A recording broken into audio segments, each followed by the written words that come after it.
Ils interviennent à l'hôpital Couple-Enfant de la Tronche près de Grenoble pour apporter un peu de légèreté et de sourire au cœur des services et auprès des jeunes patients. Les clowns de l'association Soleil Rouge, ils sont au cœur de notre série toute cette semaine. Ce soir, ils nous parlent de leur vie d'artiste et des difficultés également de ce métier très particulier. Série signée Nathalie Rapuc, Yves-Marie Glo, Jean-Philippe Simon et Sophie Villatte.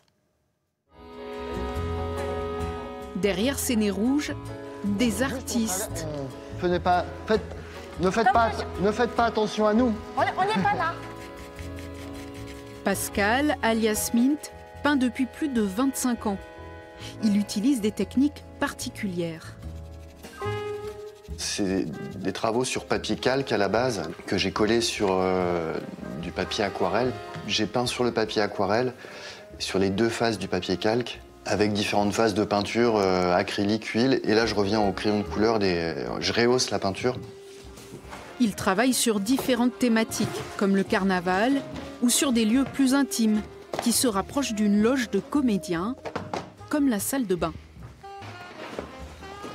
C'est cet espace où on se transforme, et le clown, le rapport au miroir, il est assez évident. On vient habiter un personnage, et c'est un petit peu ce qui se passe à travers cette série, quoi.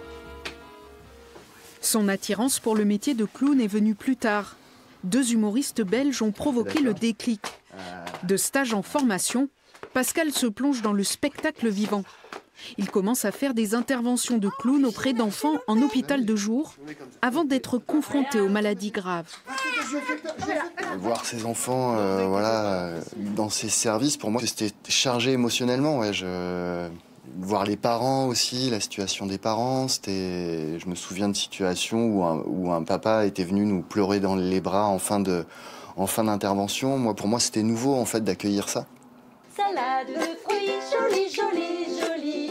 Comme Pascal, Véronique intervient à l'hôpital en pédiatrie.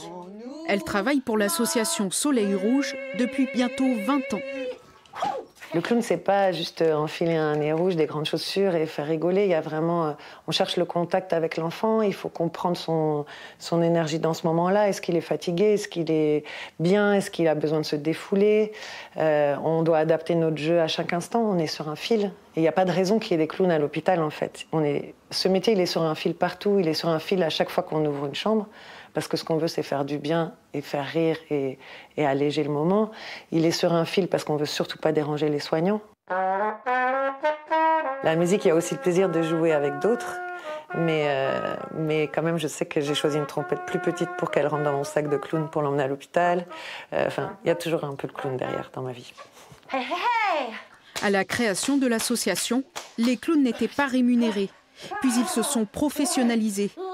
Mais ils n'interviennent que 2 à 3 fois par semaine. Pour pouvoir avoir un métier qui nourrissait aussi mes 2 enfants et moi, il fallait travailler plus qu'à l'hôpital, parce qu'on intervenait moins à l'époque. Et donc j'ai créé un premier solo. Et puis finalement, après ça, j'en ai fait un deuxième qui s'appelle Marora. Tout ce que je fais, c'est un peu autour de ce métier et ce que ça apporte aux gens. Aujourd'hui, je commence à l'enseigner.